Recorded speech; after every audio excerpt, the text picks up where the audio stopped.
I made a terrible decision 2 years ago. Call of Duty is a cool game. And boy, big box PC games are really coming into their own.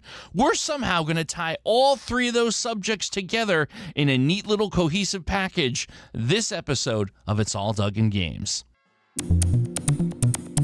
Hey folks, I'm Doug. Wow, where to start? I promise you I'm going to hit on all three of these subjects in a strategically ordered narrative. The first thing I want to hit on is a couple weeks ago, there was a really cool specialty auction on the Heritage Auction site, which is kind of, for all intents and purposes, the big dog when it comes to the auction scene for buying and selling high-end video games, whether they're complete in box, sealed, what have you. Well, one genre of video games has really not gotten the same amount of love and attention and collector interest and investor interest as the traditional console games like Nintendo and Sega and so on and so forth. And that's what I refer to lovingly as big box PC games.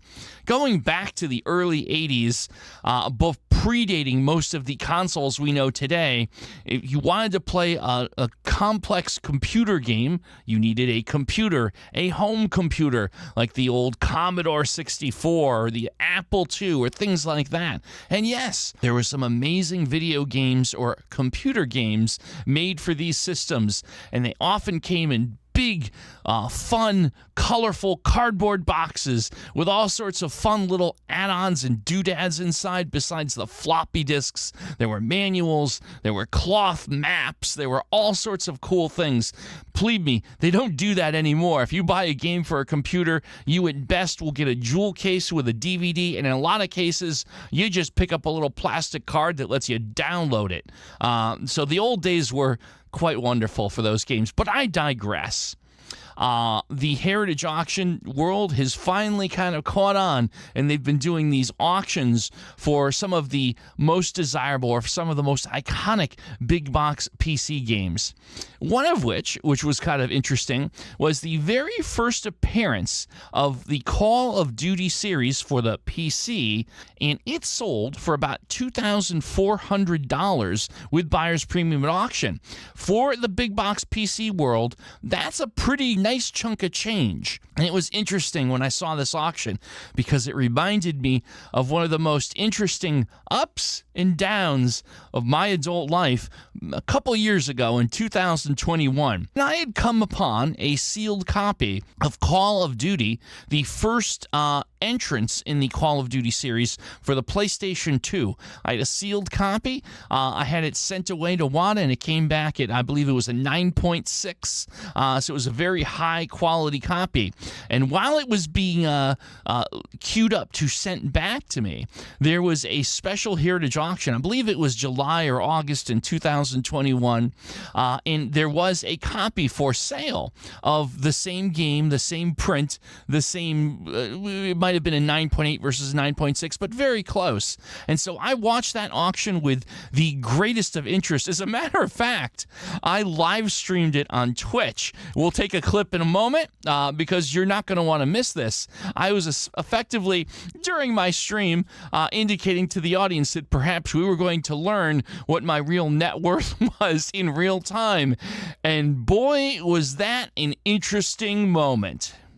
We are about to find out my current net worth based on the value of a sealed copy of Call of Duty Finest Hour for the Sony PlayStation 1. So this is the final countdown to get excited and cheer for me, root for me. Here it is. Call of Duty. Whoa! Whoa! 2,200, 2,600. Oh, $3,000. We're at what? What? $6,500. $6,000. $7,000. $8,000. Holy. $10,000. $10,000. Are you kidding me?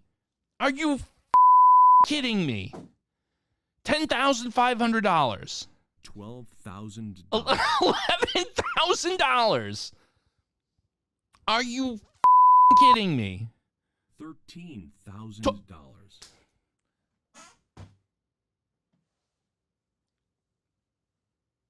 Fair warning. $15,000. I don't even know what to say. $15,000. I have no. I'm completely speechless. I'm completely speechless right now. Fair warning. $16,000. $17,000. $18,000. I'm sorry. Yeah, so here's the thing. The copy of Call of Duty that I have, as we speak, is at Wada Games, has been graded and is waiting to be shipped back to me. So I actually have the graded copy. Not this copy, but a copy in similar condition. $19,000.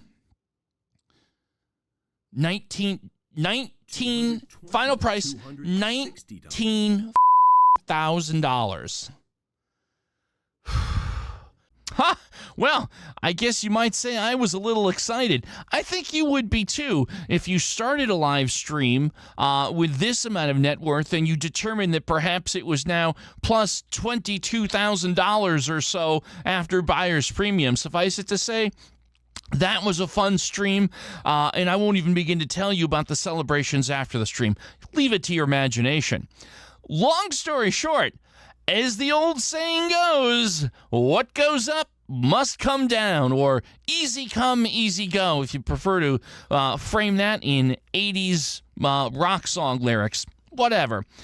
Just a few months after that, the price of Call of Duty, the first edition for PlayStation 2, dropped like a stone. That's right, that was an outlier. It was the first time that game had come to market. You had a couple of big whales clearly fighting over it, but the reality soon set in after that auction that, wait a minute, there's actually quite a lot of copies of this particular game out there in the world, even sealed.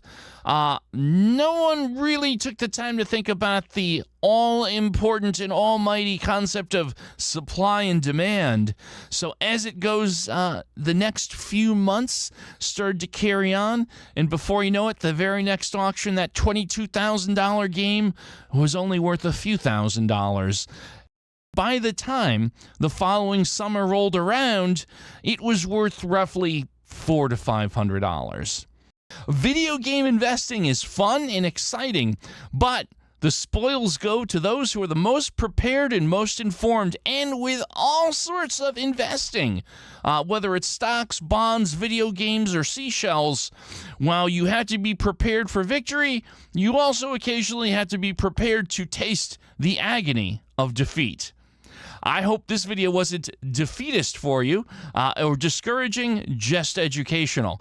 Hey, folks, thank you so much once again for checking me out. It's all Doug in Games. We're going to continue going through this thread and celebrating gaming in general, particularly older retro gamings, because I'm older and retro. Folks, thanks again. I'll see you next time on It's All Doug in Games.